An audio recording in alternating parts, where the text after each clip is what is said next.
तभी तो बंदे को मिलेगा कुछ। हाँ सही टेस्टिंग में नाम हाँ पता होगा। बताना चाहिए ना कि चालू कर दी। घास को अलग करो, घास को अलग करो।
बहुत टीम ने कवरिंग कर दी है, तो आग अभी जो है तकरीबन ख़त्म कर गए।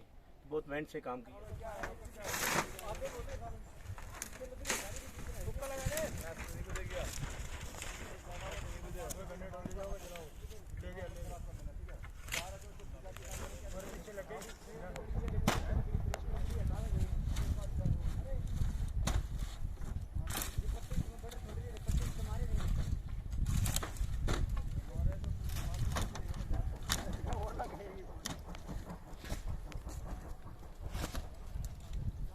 लग जाएगा ये बुतल।